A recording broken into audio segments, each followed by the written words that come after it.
이번 전시는 헬레나 파라다 김의 솔로 전시입니다. 헬레나 파라다 김 작가는 특이하게 독일에서 태어나서 자랐는데 어머니는 파독 간호사였고요. 아버지는 스페인 이민 노동자였거든요. 그래서 어떻게 보면은 혼자, 그러니까 헬레나 인간 자체에 굉장히 복합적인 어떤 문화적인 정체성을 가지고 생활을 했고 또 그런 정체성을 작품에 반영하는 그런 작가입니다. 그래서 이번 전시는 In Times of Light라고 한국어 제목으로는 빛이 머무는 자리. 그래서 그동안 해온 작품과 그 다음에 특별히 이번 전시를 위해서 만든 신작들을 함께 선보이고 있는데요.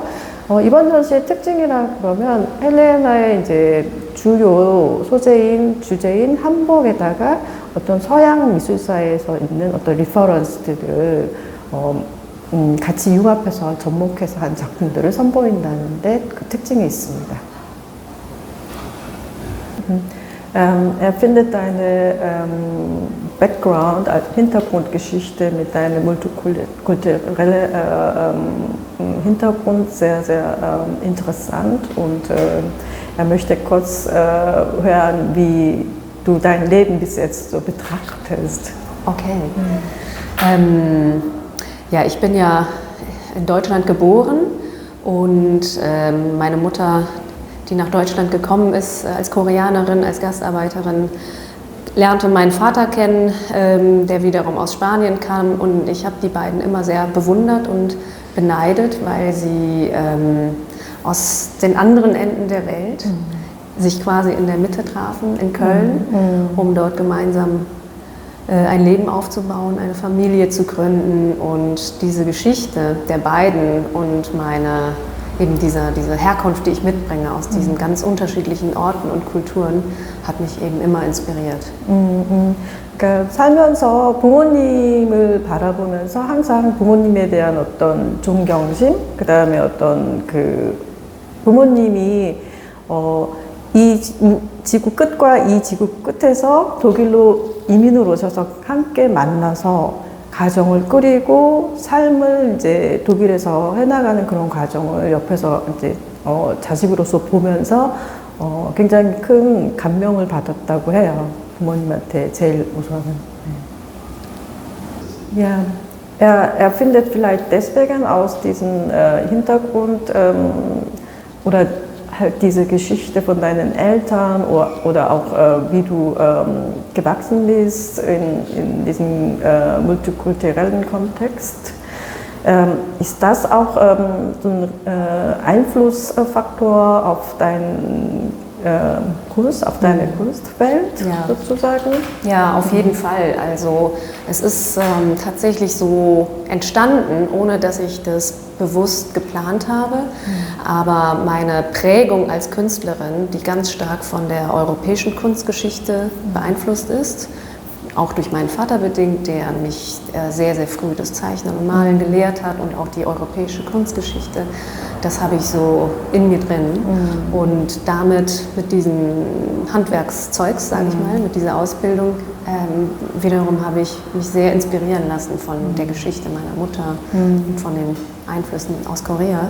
Und es war in den letzten Jahren immer meine Bemühung, das zusammenzuführen. Die europäische Technik quasi, Malereitechnik und koreanische Themen. 당연히 그렇게 될 수밖에 없다고 작가는 그렇게 생각을 해요. 왜냐하면은 아버지가 굉장히 예술의 조예가 깊으신 분이셨고 또 작가한테 이제 드로잉하고 그림 그리는 걸 어렸을 때부터 그래서 가르치신 분이 아버지세요. 그리고 이제 아버지는 스페인에서 오셨는데 스페인은 그 고서화라던가 굉장히 서양 미술의 전통이 뿌리 깊은 나라잖아요. 그래서 작가가 얘기하기를 아빠를 통해서 어떤 서양 미술사에 흐르는 어떤 테크닉, 기술 이런 거를 배우게 되었고 엄마를 통해서 어떤 주제, 한국적인 주제를 이제 작품에 반영하게 된 거죠. 그래서 이제 아버지한테는 어떤 테크닉적인 면, 기술적인 면, 엄마한테는 어떤 주제, 한국적인 주제의 그런 면을 받아서 작품에 두 요소가 같이 이제 융합하는 그런 작품 활동을 하게 됐다고 생각한다고 합니다. Er möchte gerne wissen, wie deine Herangehensweise ist, wenn du irgendwas malst. Zum Beispiel, du malst ja eine Figur, aber das Gesicht wird leicht verschwommen. Er erinnert sich da ein bisschen an Gerhard Richter auch und auch diese Zusammensetzung von beiden Themen, von asiatischen Malerei und westlichen in der Kunstgeschichte. Was ist daran deine dann Beweggrund, warum du so herangehst? Ja, also vom Technischen her sind die Bilder teilweise sehr unterschiedlich gemalt, aber jetzt beispielsweise bei den Hanboks, bei der Hanbok-Serie ist es so, dass ich mit einem Acrylgrund starte, also die Bilder werden mit einer ganz transparenten Acrylschicht erstmal grundiert und diese Grundierung erinnert ganz stark an ostasiatische Malerei, weil sie dieses Stoffliche hat und die Leichtigkeit, eine gewisse Transparenz und darauf male ich dann aber mit Öl, sehr, sehr realistisch. Die Stoffe sind sehr realistisch und dieser Kontrast, der bringt diesen Effekt mit sich, ne? Also dieses sehr Besondere der Handbuchbilder. 예를 들면 그림을 그리기 시작하기 전에 캔버스를 일단은 아크릴로 뒷배경 처리를 아주 이렇게 부드럽게 하죠. 근데 그거는 약간 동양화의 전통의 그 어떤 여백이 있는 벽, 투명하면서도 가벼우면서도 어떻게 보면 좀 은은한 그런 효과를 내고요. 그 위에 굉장히 구체적으로, 굉장히 사실적으로 오일 페인팅을 해요. 그래서 이제 바탕은 동양적인 거지만 그 위에 얹어지는 요소는 굉장히 서양적이고 굉장히 사실적인 요소로 표현이 되기 때문에 그 두 사이의 어떤 긴장감이랄까 대조 같은 게 느껴지도록 예를 들면 그런 방식이 하나 있습니다. Ja, er ist sehr beeindruckt, vor allem von dem Werk Stella Maris, weil er denkt, auch was du gerade gesagt hast, diese technische Zusammenschmelzung zwischen westlichen und asiatischen, aber auch vom Themenbereich. Du hast ja auch Hamburg mit diesem Motiv von christlichen Motiven in der Kunstgeschichte. Renaissance und so weiter. Er möchte auch gerne wissen von dir, wie du halt diese Arbeit als Beispiel für deine Werke halt repräsentierst. Oder, Ja, also diese Verschmelzung von koreanischer oder ostasiatischer Ikonografie mit europäischer, das ist was relativ Neues jetzt in meiner Arbeit, weil ich dieses Motiv der Hanboks oder diese Hanbok-Serie erweitern wollte. Und da war für mich einfach eine logische Schlussfolgerung, dass ich die Hanboks nicht nur als Hanboks male, sondern Elemente hineinbringe, eben aus europäischer Malerei, weil ich einfach europäische Malerei so liebe und verinnerlicht habe, dass das irgendwie so natürlich ist. Ne? Und Stella Maris zeigt ein Harot, also ein Brautgewand. Und in der christlichen Kunst ist eben die Braut Maria. Ne? Und das war irgendwie ganz natürlich, dass ich Maria dann darstelle in einem koreanischen Brautgewand.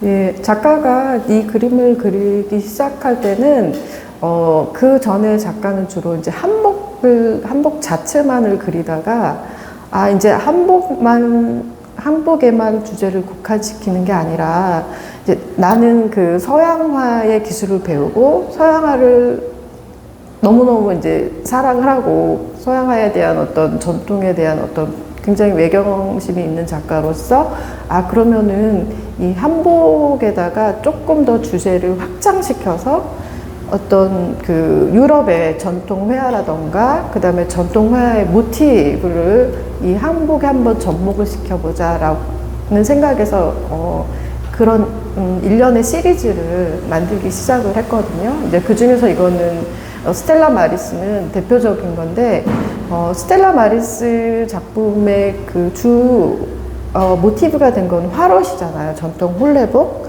그런데 이제 그 어떤 신부의 여성을 상징하는 홀레복이라면 서양에서는 이런 여성성과 어떤 신부 이런 거를 상징하는 게 바로 마리아였죠. 그래서 그러면은 한복에 가진 어떤 상징성, 홀레복이 가진 상징성에 그 성모 마리아, 자세하게 보면 성모 마리아와 아기가 이렇게 지금 그려져 있는데 그걸 접목시켜서 동서양의 공존한 어떤 보편적인 그런 상징성을 한번 표현해 보자라고 하면서 이제 그 작품을 완성시킨 거죠. Diese Granatapfel, ne, das gibt es ja auch in asiatischen oder koreanischen Malerei als ein sehr starkes Symbol für Fruchtbarkeit. Genau, reiche Nachkommenschaft für die Kinder. Ja. Und überhaupt Weiblichkeit und Genau, so weiter. ja, es ist eben. Der findet das auch sehr, sehr interessant, dass diese Granatapfel-Motiv auch bei diesem Jesus oder Marias Motiv auch mit eingebaut wurde. Genau, ja, hat er gut beobachtet. 관찰을 참 잘하셨다고 관찰을 참 잘하셨다고 그러네요. 관찰을 뭐 글쎄 이제 직업이 그렇다 보니까 그냥 살짝 봐도 그런 게 확 보여서 그래서 그리고 작품이 제가 봤을 때 너무 좋아요. Er ist ja Kunstjournalist und immer wenn er so Werke sieht, springt solche Elemente ins Auge und er findet die Arbeit halt auch am schönsten. Ja, schön, freut mich. Ja. 혹시 어렸을 때 어머니나 그러니까 이제 그런 기억들은 좀 어떤지 질문이 수나가 좀 되었겠지만 그 질문도 좀 하고 싶어요. 네. 그럼 너무 중요한 wie ist deine Erinnerung an deine Mutter, als du ein Kind warst, als du ein Kleinkind warst? Ja, meine Kindheit, also meine Mutter ist sowieso ein sehr jugendlicher Mensch und meine Kindheit war einfach, glaube ich, sehr koreanisch. Also es wurde immer koreanisch gesprochen zu Hause. Meine Tante, die ja auch nach Deutschland gekommen ist, die Schwester meiner Mutter, die war auch immer bei uns zu Hause. Also es war eben wirklich eine stark koreanisch geprägte Kindheit, die vielleicht dann ein bisschen endete, als ich in die Grundschule kam, weil natürlich es ein ganz deutsches soziales Umfeld war und ich auch aufgehört habe, Koreanisch zu sprechen. Okay. Ja. Aber diese frühkindliche Prägung, die kommt jetzt, die ist ja jetzt auch so wichtig in meiner Kunst. Genau. 야, 어렸을 때는 집에서, 그러니까 어머님이 굉장히 이제 젊게 사시는 그런 분이셨는데, 집에서 항상 한국말을 썼었어요. 그리고, 특이한 거는 어저께 그 이야기에 대해서는 자세하게 언급을 안 했는데, 어머님이 독일로 이제 파독 간호사로 가실 때, 어머님의 엄마가 혼자 가면 안 된다 그래가지고 언니를 딸려보는 거예요. 그래가지고 엄마랑 이모랑 같이 파독 간호사로 이제 독일로 오셨는데, 그렇기 때문에 그때 이제 같이 살면서 집에서 주로 이제 쓰는 언어가 한국어였고, 약간 한국적인 그런 면이 훨씬 더 강하게 기억에 남는 시기였는데, 그게 이제 언제 끝나냐면 작가가 이제 초등학교 입학하면서, 그러니까 초등학교 입학하면 학교가 다 이제 독일 애들이고 그 환경 자체가 완전히 한국적인 거에서 이제 약간 벗어나면서 그때부터 한국말을 안 하기 시작했다고 그래요. 그래서 말을 안 하니까 이제 한국적인 어떤 요소들도 많이 잊혀지고, 그런데 그 어렸을 때 한국말을 쓰고 자라던 그 기억이 굉장히 강하게 남고, 또 그게 요새 많이 나온다는 것 같아요. 오히려 지금 이렇게 그러니까 어른이 된 나이에 그 어렸을 때 강했던 기억들이 이제 표출돼서 나온다라고 생각을 한대요. Nee, er findet bei deinen Gemälden, findet er die Stelle, wo du ein bisschen verschwommen gemalt hast oder weggewischt, der drückt so aus, sieht aus wie für ihn, so gradiert und weggelassen. Er findet, gibt es bestimmt eine Bedeutung oder auch deine Absicht, warum du das so gemacht hast. Ja. Das gleiche Frage, so wie gestern ein Genau. bisschen. Ja. Ja, also überhaupt ist die Lehre, also das Weglassen, das Nicht-Definieren, ja auch ein ganz wichtiges Stilelement in der ostasiatischen Malerei. Ne? Ganz anders in der westlichen Malerei, dass man einfach den Bildgrund, den Untergrund lässt und darauf, eben wie in der Zeichnung, das Dargestellte aufbringt, aber es gibt so viel leere Fläche eigentlich, es ist so wichtig. Und das habe ich als Stilmittel aus der ostasiatischen Malerei übernommen. Das kannst du schon mal übersetzen und dann... 일단 기술적인 면에서 동양화를 보면 동양화의 그 묘미는 그러니까 여백이라는 거에 있잖아요. 그래서 동양화에서 느끼는 어떤 여백이라던가 아니면은 이렇게 별로, 그러니까 완전히 완벽하게 보여지지 않게 표현하는 거, 그런 거에 대해서 굉장히 깊이 있게 생각을 하고 그게 주는 의미가 굉장히 컸다고 해요. 그래서 서양에서는 그런 여백이라던가 아니면은 좀 흐릿흐릿하게 처리한다던가 이런 게 있을 수가 없거든요. 그래서 그 두 가지를 그러니까 헬레나 그림을 보면은 그러니까 바탕 굉장히 그 여백이 많고 한복 그림 같은 경우는 빈 부분이 되게 많잖아요. 그런 것처럼 이렇게 인물이나 이렇게 어떤 사물을 그릴 때도 정확하게 표현하지 않고 그런 지워지는, 그러니까 기자님이 말씀하신 것처럼 지워놓는다든가 비워놓는다든가 그런 거에서 미학을 찾는다고 해요. Und gleichzeitig ist die Lehre ja sehr aufgeladen. Es ist immer ein Raum, den man als Betrachter selber füllen kann. Es ist eine Projektionsfläche. Und dass die Gesichter verschwimmen oder die Figur an manchen Stellen aufhört, die Kleidung, ist für mich auch wie so eine Meditation eben über die Flüchtigkeit und Vergänglichkeit der Person, die da den Hanbok trägt, die irgendwann verschwunden ist. Gleichzeitig ist es auch wichtig, dass die Figur nicht wirklich erkennbar ist, sondern dass man sich viel leichter identifizieren kann mit einer Figur in einem Hanbok, wenn das Gesicht eben nicht so definiert ist. Ne? 그래서 뭐 내용적인 면에서는 어떤 보이지 않는 부분 그런 거를 통해서 좀 더 그 뭔가를 보이지 않게 처리를 하면 그 부분에 그 감도는 어떤 아우라다든가 에너지가 있잖아요. 그런 걸 통해서 보는 이가 좀 더 상상력을 가지고 자신의 생각을 거기에 투영을 할 수 있는 그런 어떤 작품과 보는 이의 어떤 그런 반응 그런 것도 굉장히 중요하게 생각해서 그렇게 했다고 하고, 그 다음에 이제 얼굴이라든가 이런 게 확실하게 불확실하게 처리하는 과정은 이제 실제 예를 들면 한복을 입었던 사람의 어떤 부재라든가 그 다음에 어떤 죽음, 소멸 이런 것도 상징을 한다고 해요. 그래서 이렇게 정확하게 그림을 그 사람의 얼굴을 그렸을 때보다 그렇게 흐릿흐릿하게 처리하거나 지움이나 아니면은 공백으로 처리했을 때 보는 이가 훨씬 더 강하게 느낄 수 있다라고 생각한다고 합니다. Technikmälern ist nicht Es ist nicht weggewischt. weggewischt, sondern gar nicht gemalt worden. 그렇죠. 네, 안 그린 거죠. 그리고 나서 지운 게 아니고 아예 그 부분을 생략한 거죠. 안 그린 거죠. Und häufig ist da, wo die Gesichter sind oder die Hände, nochmal eine transparente Lasur von einem Malmittel, sodass man eben die Silhouette schon erkennt. Ne? Genau, und durch dieses Malmittel wird eben dieser Acrylgrund leicht verfärbt und bekommt nochmal so eine zusätzliche Tiefe. Das ist das, was man dann sieht. 기술적으로 한복 그림에 있어서 이제 얼굴이 이렇게 아예 안 그려진 부분도 있지만 이렇게 약간 아웃라인만 암시된 그림들 있잖아요. 그런 거 같은 경우는 그 아까 말했듯이 아크릴 바탕을 먼저 칠하잖아요. 그 바탕 위에다가 라주어 특수 물감?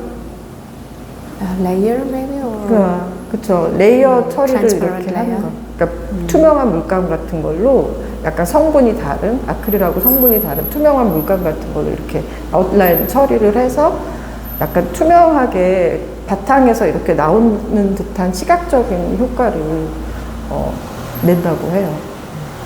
어머니 나라에 오시니까 어떠세요? Letzte Frage, wie fühlst du dich in Mutters Heimatland zu sein? Ja, es ist immer wieder dieses selbe Gefühl einer starken Vertrautheit. Die Sprache, die Menschen, die Gerüche, die Farben und gleichzeitig doch als Fremde oder eben Nicht-Koreanerin das Land zu bereisen und diese Ambivalenz, die ist einerseits ein bisschen schmerzhaft und andererseits auch künstlerisch sehr, sehr, sehr inspirierend. Und das jetzt eben schon seit 15 Jahren, wo ich mich intensiver auseinandersetze, künstlerisch mit koreanischen Themen. 오면은 너무 친숙한 느낌? 그러니까 두 가지 양면성이 있대요. 한편으로는 굉장히 친숙하고 어떤 익숙한 그런 부분도 있는가 하면 한편으로는 그러니까 외부인, 그러니까 약간 낯선 느낌? 그리고 내가 어저께 이제 아티스트 토크에서도 말씀을 하던데, 그러니까 외부인으로 느끼는 어떤 그런 약간 서운함? 그런 서운함보다 그걸 뭐라고 표현해야 되나? 이방인으로 느끼는 어떤 쓸쓸함? 뭐 이런 것도 복합적인 감정이 있는데, 이제 한 가지 확실한 거는 이제 15년 동안 자기가 작품 활동에 있어서 한국이란 소재나 한국적인 소재를 사용하면서 한국에 올 때마다 항상 예술적인 영감을 많이 받는다고 해요. 어떤 상반된 그런 감정 안에서 생기는 어떤 예술적인 감정 이런 것도 복합적으로 느낀다고 합니다. 감사합니다. 땡큐. 감사합니다. 감사합니다. Thank you.